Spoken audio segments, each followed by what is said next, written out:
Hey everyone, welcome back to my channel. If you are looking to eat healthy without compromising on taste, then today's recipe is for you. We are making bajri dosa, a super nutritious twist on classic dosa. Made with bajri or pearl millet. It's gluten-free, packed with fiber and incredibly delicious. But wait, I am not just sharing the dosa recipe today.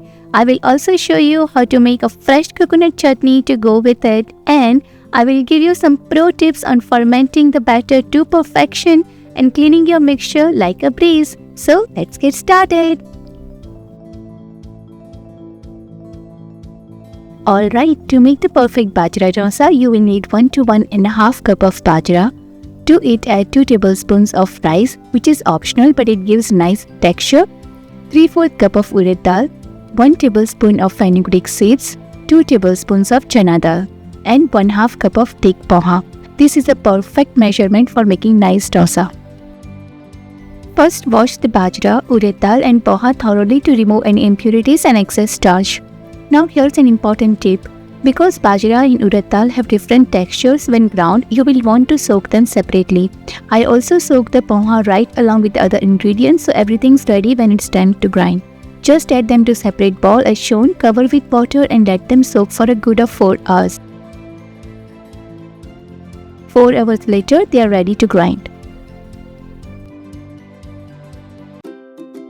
Alright, before we grind, a quick tip for you. It's really important to wash the soaked urad dal well.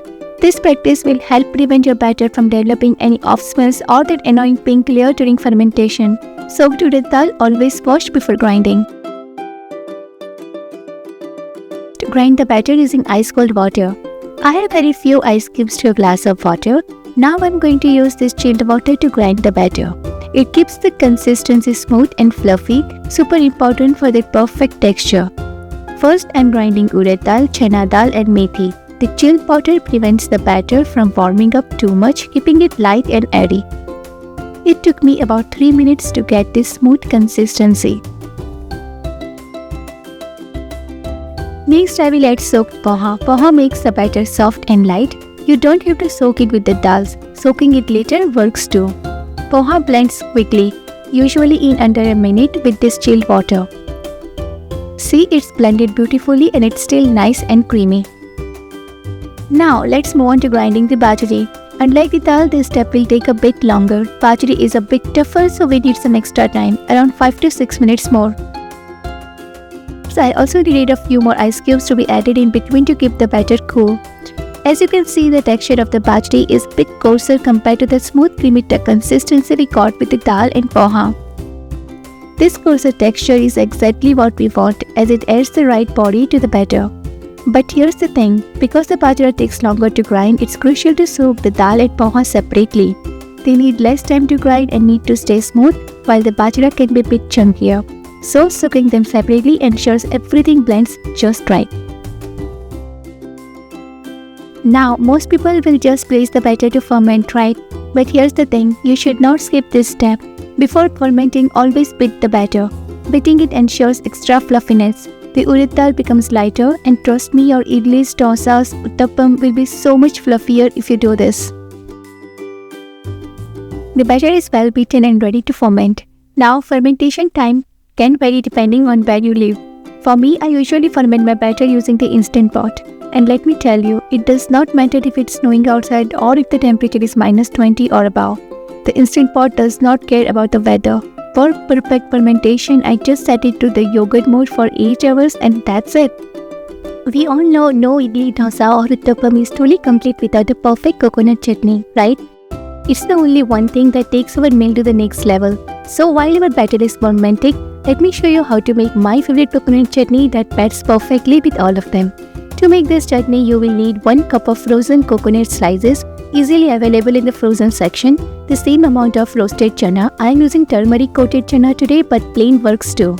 1 small homemade ginger cube, seeded green chili to your taste, salt to taste, 3/4 cup of frozen yogurt to add the creaminess, a little mishri, that is crystal sugar, to balance everything, and 1 glass of water. Just blend everything together until it's smooth and creamy. And voila, your delicious coconut chutney is ready. For tadka, take oil, mustard seeds, urad dal, dry red chilies and curry leaves and let them splutter. This tadka will elevate the chutney's flavor. And there you go, the perfect coconut chutney to complete your meal. Trust me and try it the way I made it and you will never go back to the store-bought again.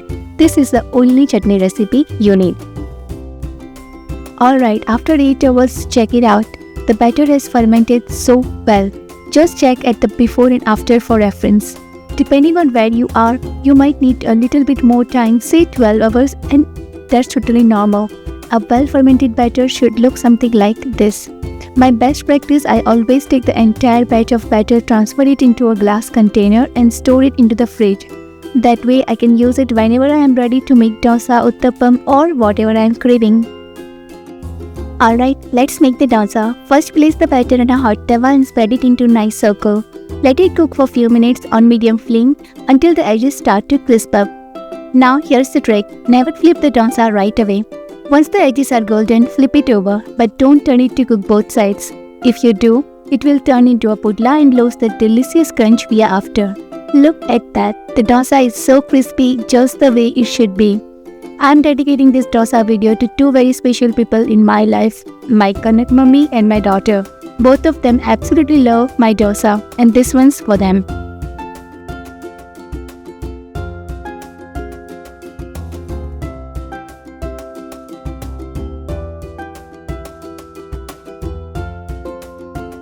I would like to share a quick tip with you all. Have you ever noticed urad dal sticking inside your jar, later drawing it out and making it harder for the blades to move? Well, that buildup can actually shorten the life of your mixture. Here's what I do to keep my mixture jar clean and running smoothly even after 8 years. First, after use, rinse the jar thoroughly under running water to remove any stuck bits.